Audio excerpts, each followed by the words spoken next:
Hello guys, how are you? I'm Hardeep Singh. Welcome back to your own YouTube channel. IELTS updates and recent exams. For more updates related to recent IELTS exam writing test topics, listening, reading, practice test, and speaking, you got guesswork. Please, guys, participate in everyday listening and reading practice test to achieve your desired band score in your actual IELTS exam. Please hit the like and subscribe button. Press the bell icon for the upcoming notifications. Don't forget like, subscribe and share my YouTube channel and my Facebook page, IELTS updates and recent exams. Part 1. You will hear a conversation about accommodation rules. First, you have some time to look at questions 1 to 3.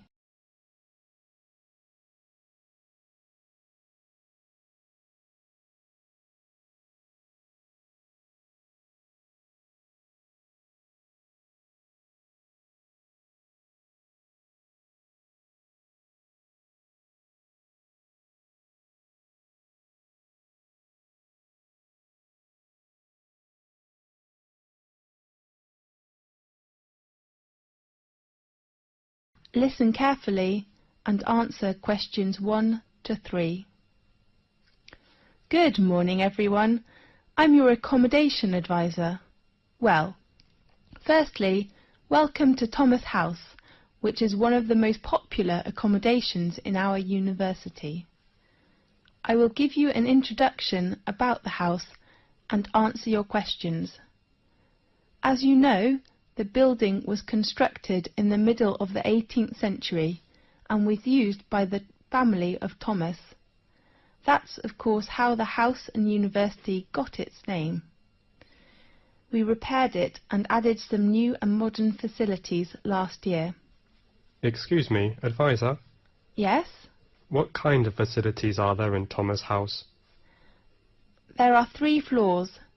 A front hall and a dining room are on the ground floor. Does the house have a garden? Of course. And a garage? No, we don't provide parking lot to students. Okay. A small gym with some new equipment is on the 2nd floor. Does it have a computer room? No, I mean a leisure room on the 2nd floor, and you can find a comfortable lounge with a big balcony on the same floor. How about bedroom and bathroom? They are both on the top. How many students are there in one flat? 4 to 6. I wonder if I have to share a bathroom with others. No, we provide every student a bedroom and a bathroom. Great. Now, look at questions 4 to 10.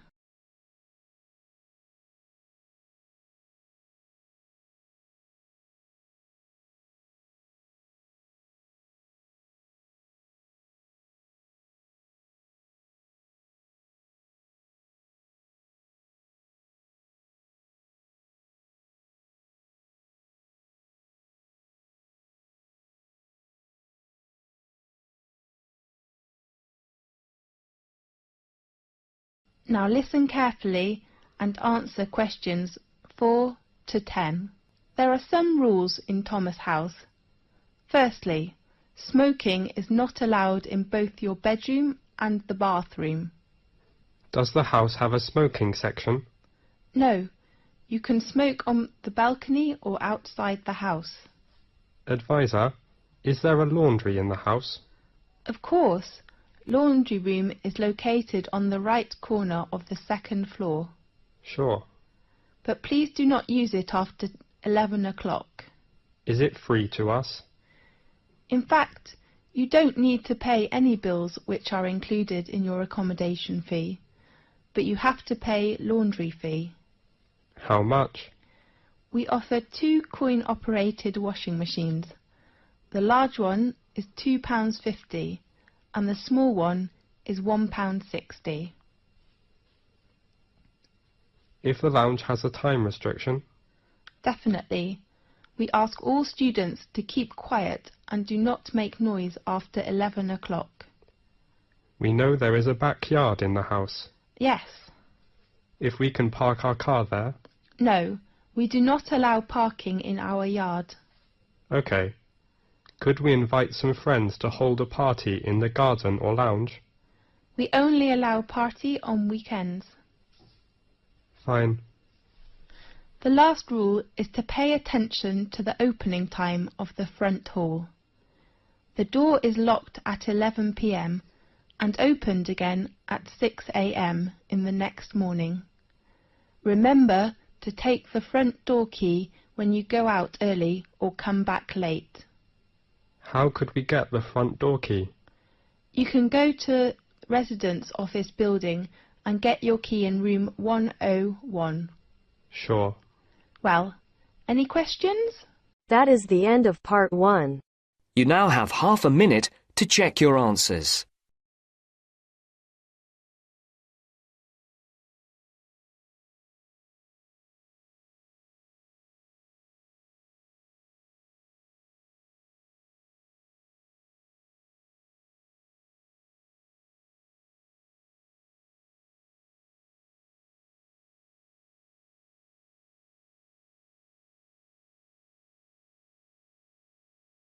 Now turns to part 2. You will hear an introduction about sports matches. First, you have some time to look at questions 11 to 17.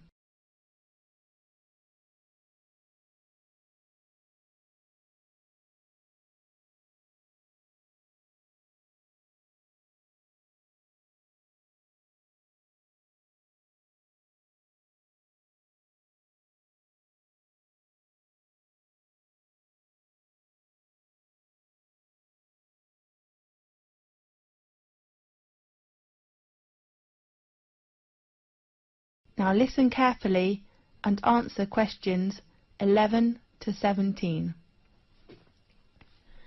Good morning, everyone. I'm Mary White, the Secretary of the exciting sports club. Welcome to attend Matches arrangement meeting. I know you are looking forward to a great season. Now, I'd like to give you a short introduction to our arrangement in this season. This season, we still have 2 competitions. One is tennis and the other is soccer. Let's start with tennis. There will be 6 teams competition. We hope the players' ages are between 16 and 22 years old. While the number of soccer teams is only 4 in this season, because we hope all players' ages are no more than 20 years old. Now, in this new season there are some changes. The first one is the venue. We will arrange all our matches for both the tennis and soccer competitions in Magic Park instead of Darry Park, which was used last year. Tennis matches will be arranged on Court 2 and Court 4 will hold soccer matches. Our match schedule: all tennis matches will be played on Sunday afternoons. All matches will begin at 2 o'clock. Soccer matches in this season will be played at 7 o'clock on Saturday evenings. The joining fee is still £30, including a new sport gear.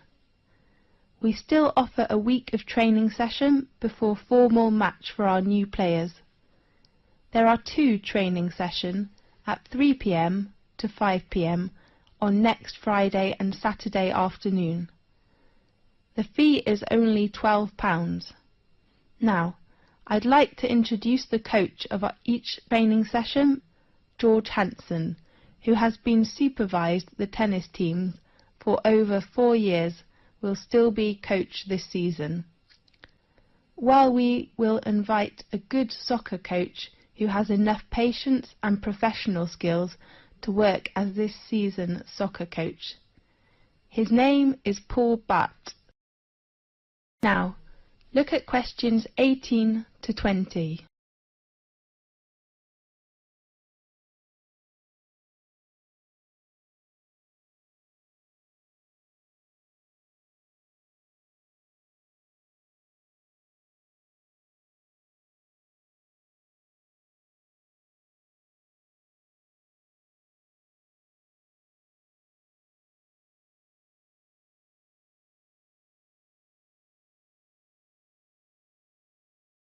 Now, Listen carefully and answer questions 18 to 20. In addition, we offer some activities to thank all players. Please look at your brochure. There are some activities and their time arrangements. At the beginning, we hope to start the season with a barbecue dinner on next Saturday in Magic Park. I do really hope all players will go there to enjoy the dinner, and you may invite your relatives and friends. Of course they have to pay a little fee, with just £5. And then, after the final match in the season, we will vote this season's MVP, the most valuable player. The 2 players from tennis team and soccer team will gain an honour and a prize from our sports centre. This season we hope all players can send a confirm letter to us to ensure our match arrangement. So please write to us before the deadline. It is on Thursday, 18th of April. Our secretary, David Black, is in charge of collecting fees and your letters in this season. His room number is 214 and his phone is 332567. That is the end of part 2. You now have half a minute to check your answers.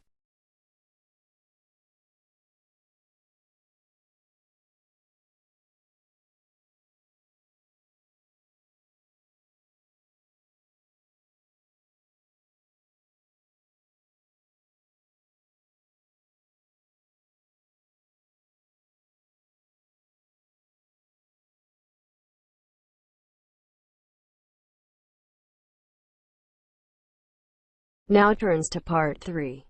You will hear a tutor and 2 students discussing the crop rice.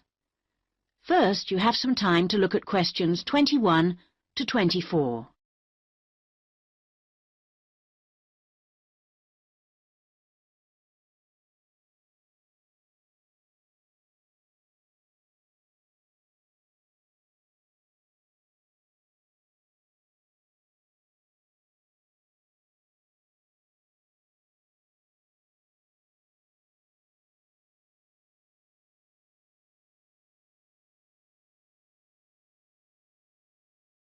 Now listen carefully and answer questions 21 to 24. Good morning, everyone. So, following on from our tutorial on European agriculture last week, Daisy and Eric are going to talk about the most commonly grown crop in Asia, which is, of course, rice. Eric, can you tell us what you've been working on? Yes, sure. We've been looking at the role of rice in a number of countries, how it's grown, ways of increasing production. As I'm sure you know, rice is the staple diet throughout Asia and, in fact, 90% of the world's rice is grown and eaten there. Daisy's got some background on that. Well, rice was originally a wild plant which started out in the tropical regions of Asia. But there are literally hundreds of varieties today, and each with different qualities. For instance, one will survive floods, while another will grow in relatively dry conditions. A third has a really lovely smell. But wherever it grows, rice needs a lot of water. What do you mean by a lot? Well, it takes about 5,000 litres to get a kilogram of rice. This can be supplied either naturally or by irrigation. And as most rice-growing countries suffer from unpredictable weather, including drought, water management really is the key. Research has become so important now that each rice-growing country in Asia has its own research institute. Whether we're talking about Japan, China or Bangladesh, and they're all coordinated by a group in the Philippines called the International Rice Research Institute. Interesting. Bangladesh, for instance, has been successfully using different rice varieties and fertilizers for 30 years.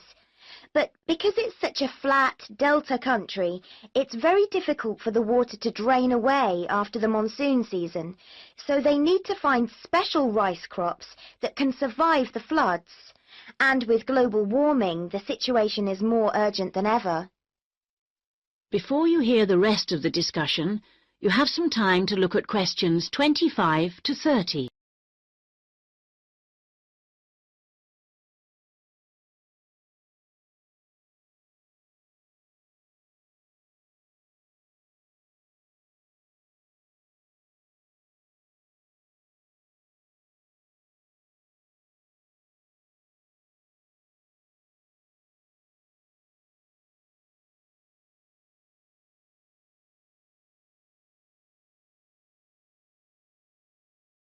Now listen and answer questions 25 to 30. Now I'd like to move on to our comparative study. As you can imagine, China is the world's biggest rice-producing country. Collectively, the Chinese people probably eat more than 3 billion bowls of rice every day. Quite a statistic. And of course, rice plays an important cultural role too. We then compared China to Thailand. You know, even though Thailand only has about 64 million people, it's the world's #1 exporter of rice. Not China, as you might imagine. Is that so? Yes, they send their rice everywhere, in particular to Europe, as well as Africa and the Middle East.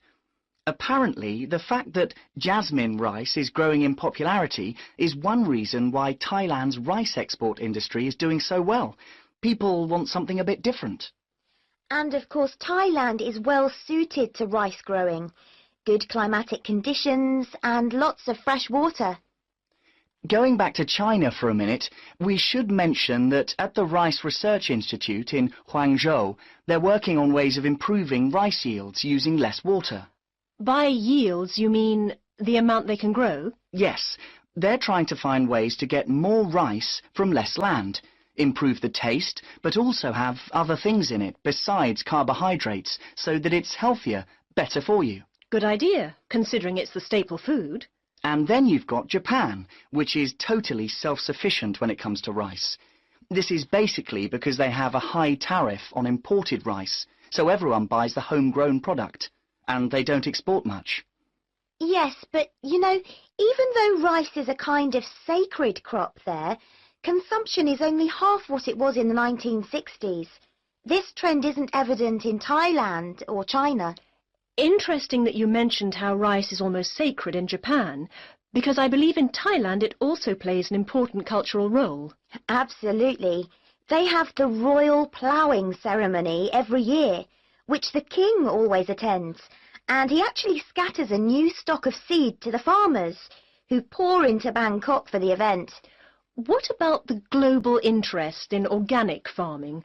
Is there such a thing as organically grown rice? Yes, indeed.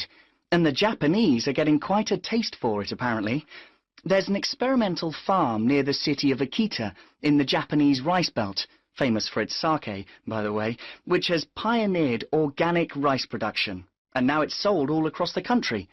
It's a bit like the recent popularity of jasmine rice in Thailand, but that's for the export market, of course. Interesting how attitudes change, isn't it?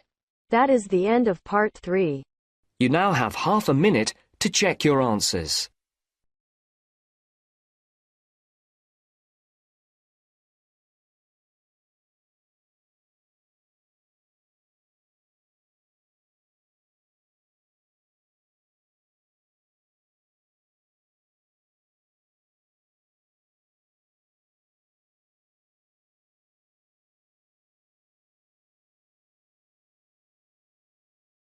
Now turns to part 4. You will hear part of a lecture about writing for radio. First, you have some time to look at questions 31 to 40.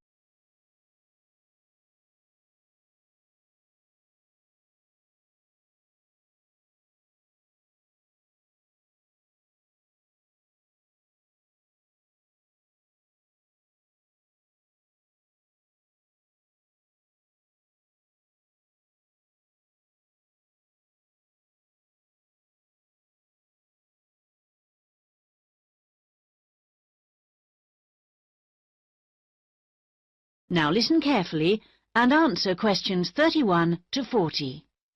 We're going to move on today to look at some of the key principles of writing for radio. Of course, the main thing that you have to remember is that a radio script is not written to be read, but to be spoken and heard. Now, putting this into practice is more difficult than it seems, because writing as we speak involves abandoning many of the normal rules of writing that have been taught to us from an early age. This is because we need to concentrate on how the piece sounds. Written words convey information, but they don't convey the full meaning of what you want to say. They don't tell you what to emphasize, what speed something should be read at, or where the pauses should come. So these have to be indicated in a script. Whatever is said on radio, whether it's a link to a magazine program, a film review, or even a voice piece in the news, needs to sound as if it's coming from the mind of the speaker, almost like part of a conversation, rather than something that's being read. Before you begin to write, it's a good idea to know who you're talking to visualize a typical member of the radio station's audience. If you're writing a film review for a local audience, for example, think about how you'd tell your grandmother about the film. Or if you're reviewing a pop concert, think about how you'd tell your friend about the band. The words have much more impact if each person feels they're being spoken to directly. So your tone needs to be informal. Rather than using impersonal words like listeners or the audience, you can make it more informal. Include them in what you're saying by referring to us and we. Once you know who you're talking to, the next thing is to work out what you're going to say. Don't forget that the person listening to you has no opportunity to ask questions. And in the same way, you can't repeat what you've just said. For these reasons, it's important that your script is logical and progresses smoothly. Too many facts too close together will cause confusion, so space them out evenly. The best scripts allow listeners to visualize what you're describing. For example, instead of giving the physical dimensions of a field, describe it as being the size of, say, a football pitch. If you're talking about a tall building, relate it to perhaps a 10-story block of flats. Now, all scripts need something that will grab the attention of the listener. You need something that'll make them say, "Hey, I want to stop and listen to this." So the first sentence has to do this for you. It needs to be intriguing, interesting, and then it needs to be backed up by a second sentence that explains what you're talking about. The last sentence should also give your listeners food for thought and can be in the form of a question or a statement that sums up the item. After you've finished your script, you need to polish it up, and the most effective method of doing this is by reading it aloud. This also helps you to avoid tongue twisters or words that you might find awkward to pronounce. That is the end of part 4. You now have half a minute to check your answers. So guys, don't forget like, subscribe and share my YouTube channel and my Facebook page, IELTS updates and recent exams. For more updates related to recent IELTS exam writing test topics, listening, reading, practice test and speaking, you got guesswork. Please guys, participate in everyday new IELTS listening and reading practice tests to achieve your desired band score in your actual IELTS exam. For more IELTS material, visit my official website www.ieltsupdatesandrecentexams.com. The link is given below in the description. If you need PDF files of latest IELTS material, then please join my Telegram channel. So guys, please write your score below the comment section. Again, thanks for listening. God bless you all guys. Stay tuned, stay safe.